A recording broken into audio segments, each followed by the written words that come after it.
일상생활을 하면서 가장 중요하고 기본적인 게 체력이죠. 체력이 정말로 국력이고 체력이 모든 거라고도 할 수 있습니다. 결국은 건강의 핵심입니다. 나이가 들면서 체력이 점점 떨어지는 것, 그리고 근력이 줄어드는 것, 우리의 몸과 뇌를 어떻게 훈련하기에 따라서는 우리가 자기 자신을 잘 알게 되면, 예를 든다면 우리의 몸의 상태, 그 다음에 우리의 의식의 상태, 이걸 알게 되면은 우리는 이 건강을 정말로 증진시킬 수가 있습니다. 뇌 가소성의 원리, 뇌를 활용함으로 인해서 제 경우에는 한때는 나이가 60이 가까이 됐을 때 체중도 근 85kg에서 90kg까지 올라간 적이 있었고, 그러면서 굉장히 피곤하고 몸이 안 좋은 상태가 됐어요. 그리고 걸음걸이도 옛날에 걸음걸이가 아니었고, 정말로 이 걸음걸이가 노인 걸음걸이로 바뀌어지는 것을 느끼면서 그때 내가 내 몸을 관리해야 되겠다는 생각을 하고 거기에 대해서 이제 정말로 관리를 하고 나니까 지금은 내 체력이 40대, 50대나 차이가 없는 걸 느낍니다. 결국은 우리 뇌의 가소성이라는 것은 뇌를 어떻게 활용하냐에 따라서 몸은 바뀌는데, 몸의 주인은 뭐냐? 결국은 우리 마음이고, 우리가 그 마음을 훈련하는 것은 뇌입니다. 그래서 우리는 우리 뇌가 정말 중요하고, 또 쉽게 얘기하면 우리의 생각이, 정신이 중요한 거죠. 건강에 대해서 세계보건기구 WHO가 정의한 건강의 4가지를 아시죠? 육체에 대한 건강, 정신적인 건강, 사회적인 건강, 그리고 요즘은 영적인 건강을 얘기를 합니다. 그래서 저는 이 4가지에서 하나 더 기적인 건강을 오늘도 얘기하고 싶어요. 에너지라는 거죠. 귀가 너 힘이 없다, 또 귀가 약하다, 귀에 대한 얘기를 많이 합니다. 그리고 기절했다, 또 감기에 걸렸다, 여러 가지 감기, 기저 다 그러니까. 그래서 에너지적인 이런 건강 가장 다 이제 포함을 해서 우리를 알아야 됩니다. 그래서 이것은 우리가 자동차를 운전할 때 교통법규도 알고 기본적인 응급조치도 하듯이 이것은 너무 기본적인 건데 이것이 일반적으로 알려지지 않는 것에 대해서는 세계적으로도 그렇고 우리나라의 교육에 바로 이 부분이 지금 부족한 게 아니냐, 이런 부분에서 오늘 여러분들에게 누구나 다 자기 이 정신적인 부분은 자기 스스로 진단할 수 있어야 된다. 그리고 거기에 대해서 진단을 하고 처방도 할 수 있어야 되겠다. 그래서 이것을 여러 가지 취미 생활을 많이 합니다. 게임도 많이 해요. 근데 정말 자기 자신에 대한 부분이 너무 약해. 이 정신 건강에 대해서. 그래서 거기에 대한 의식의 도표를 여러분들에게 보여주면서 한번 거기에 대해서 알려주고자 합니다. 우리가 이 육체적인 건강에 대한 부분은 또 이 사회적인 건강이든지 또 정신적인 건강, 영적인 건강, 이런 것에 컨트롤할 수 있는 컨트롤 타워, 이것이 어디냐? 그것은 손도 발도 심장도 의장도 아니에요. 중요한 건 브레인입니다. 의식이에요.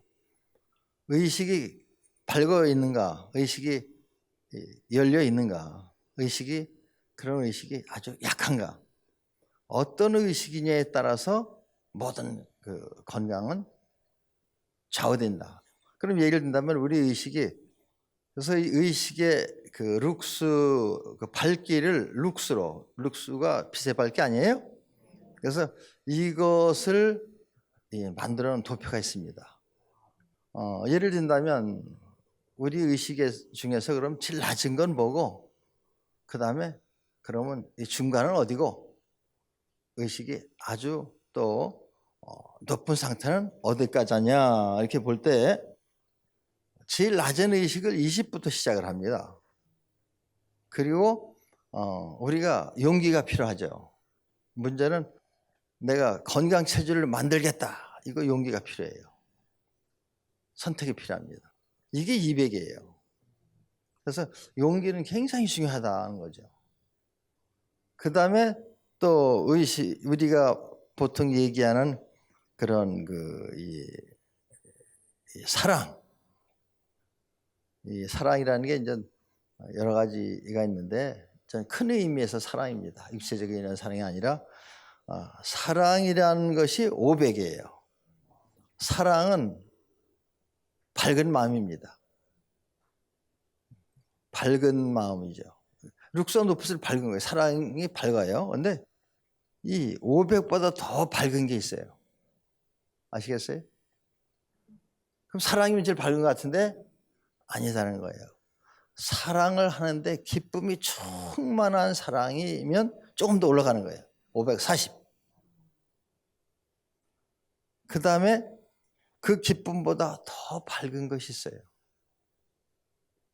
뭘까요? 사랑이면 참 좋고 기쁘면 된다. 더 우위가 뭐가 있을까? 그 더 높은 게 바로 평화입니다. peace. 평화로움이라는 거예요.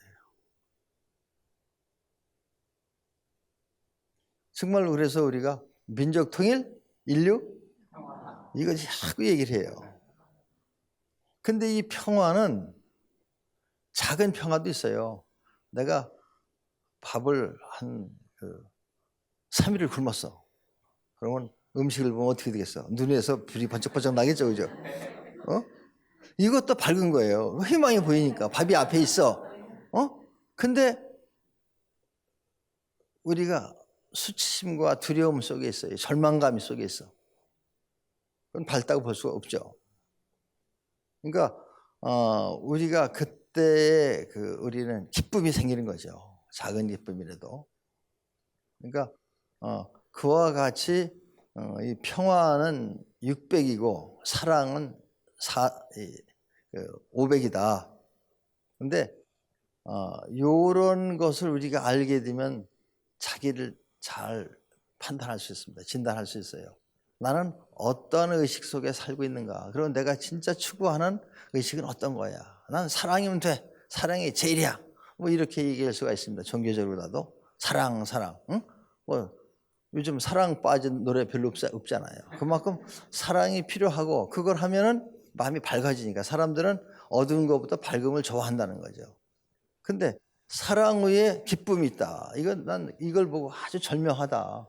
어떻게 기쁨을 딱 사랑 위에다 딱 올려놨을까? 근데 어떤 기쁨이냐?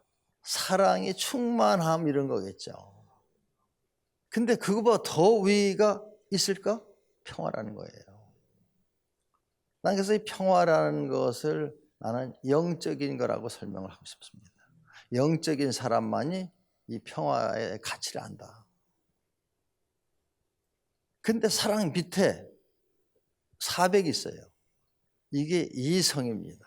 사람이 아주 이성적이다. 근데 그 이성이라는 건 옳고 그런 걸 판단하는 거죠. 판단력. 요거는 400에 불과한 거예요. 근데 이 판단력도 사람한테는 있는 거예요. 동물은 없는 거예요. 판단할 수 있는 힘. 개나 뭐 동물들은 어제 뭐 했냐 그러면 대답할 게 아무도 없어요. 무슨 시간과 공간 개념이 있기 때문에 판단을 못해. 판단 간단히 하는 게 있어요. 성욕이 일어나는 거하고 배고픈 거. 이거 배고프면 막 짖어요. 이런 정도야 그 감각이. 근데 사람은 어제 오늘 미래까지도 우리 뇌가 그것을 감지하게 돼. 그래서 사람은 성장하는데 약 한 20년 걸려요. 근데 개는 6개월이면 새끼를 낳을 수 있어요. 성장하는 거예요. 그러니까 사람이 왜 이렇게 오래 걸리는가 할 때 이 인간에게는 이런 영적인 가치 가장 느낄 수 있게 하기 위한 구조가 다 돼 있다는 거죠. 누구나 다 영적이다 이 얘기입니다. 그런데 그거는 자극을 할 때 그 짝이 불이 들어오는 거예요. 우리가 음악을 칠 때 도레미파솔라시도 할 때 어디를 때리냐에 따라서 딱딱 소리가 나듯이 그거를 자극을 받을 때, 근데 그걸 받을 수 있는 기회가 된 사람은 필수에 대한 가치를 딱 알게 돼요. 기쁨에 대한 거 체험해봤어. 기쁨 알아. 사랑 알아. 근데 보통 일반적인 사람의 평화는 자기가 원하는 것을 의식주가 해결되고 사회적으로 명예를 얻고 뭐 권력도 얻고 돈도 얻고 이러면 성공했어. 그럼 상대적으로 성공을 못한 사람보다 내가 평화로운 거예요. 그래서 성공했으면 그럼 평화로웠나? 그건 아니에요. 어떤 게 뭐냐면 그 평화가 상대적인 평화는 진정한 평화는 아니다는 거예요. 절대적인 평화다. 그럼 그건 어떤 차이가 있을까? 그럼 어떤 게 진정한 평화냐? 여기서 600의 평화는, 왜냐하면 보통 200짜리의 평화도 있어요. 기본적인 욕망이 달성했을 때도 그걸 평화라고 느낍니다. 우리 느끼는 건. 그런데 여기서 600의 평화는 절대적인 평화인 거예요. 어떤 거냐면 상대적으로 남보다 내가 더 잘 산다고 했을 때, 성공한다고 느낄 때 기뻐, 평화로워, 행복해. 뭐 다 쓰는 거예요. 행복, 평화 뭐 다 비슷하게 다 쓴다 이거는 얘기예요. 나 정말 기뻐, 행복해, 나 만족해. 근데 내가 평화로운 것만 갖고는 안 돼. 내가 행복한 것만 갖고는 안 돼. 내가 배부른 것만 갖고 안 돼. 주위 사람들이 다 배고파해. 그러면 공감이라는 것이 있어요. 공감 능력을 갖고 공감이 되니까 불편한 거예요. 공감 능력이 생겨야 돼. 그래서 전체가 평화로워야지 나는 평화로워. 그래서 되게 이전 그 불교에서도 보면 지장보살 이라는 분이 있어요. 그분은 나는 극락을 안 가겠다. 모든 사람들이 다 극락 갈 때 난 제일 뒤에 가겠다. 이런 거예요. 그러니까 한 사람도 극락을 못 가서 고통받는데 나가 걸려 툭 못 가겠다 나는. 지금 달리죠, 그죠? 그래서 근데 그것이 난 영적인 거라고 보는 거예요. 이건 진짜. 그러니까 사람 중에서 최고의 의식의 탑에 간 상태라는 거죠. 이런 사람을 진짜 이걸 성이라고 하지 않냐는 거죠. 자기 나라가 행복하면 그래 행복해 좋게 이건 영웅은 될 수가 있어. 근데 그것은 진정한 성인은 안 돼. 성인의 반열에 오르려면 전체가 평화로운 상태를 나는 원해. 내 나라 내가 행복한 건 아니야. 이것이 기준이라는 거예요. 그럼 정신문명 시대가 됐다는 것은 모든 인류가 집단적인 깨달음을 통해서 그것이 이루어져야 된다. 근데 그것은 교육만 가지고 될까? 아니다. 밑바탕에 삼균, 교육에 대한 균등, 권력에 대한 균등, 부에 대한 균등이 이루어지고 난 상태에서 그 후에 그건 가능하다는 거예요. 그럼 물질 문명에서 그것이 이루어지고 난 다음에 그 다음에 갈 수 있는 것이 바로 삼균, 그것을 나는 평화를 도라고 하면 타오, 도다. 이 사람은 도력이 있다는 거하고 이 사람은 기술이 있다는 건 다르단 말이에요. 기술은 이기면 기술이 있는 거예요, 이 사람이. 근데 진짜 도력 있는 사람은 도력 갖고 싸우질 않아. 도력인데 내 도력이 세니까 네 도력이 싸우겠다면 이건 말로 기술로 뚝 떨어지는 거예요. 그러니까 도력 있는 사람은 UFC에 나가겠어, 안 나가겠어? 안 나죠. 기술 갖고 할 때는 거기 상금이 막 몇십억씩 걸리고 몇백억이 나오니까 그냥 목숨 걸고 하는 거예요. 돈 때문에 하진 않아. 그러니까 기술은 거의가 이 권력, 돈에 많이 지배가 되고 있고 그런 것이 많이 트립에 나오지 도력 시합하는 걸 본 적이 나도 없어요. 진짜 도를 갖고 시합할 때가 되면 정신분명 시대가 된 게 아니냐 이렇게 봅니다.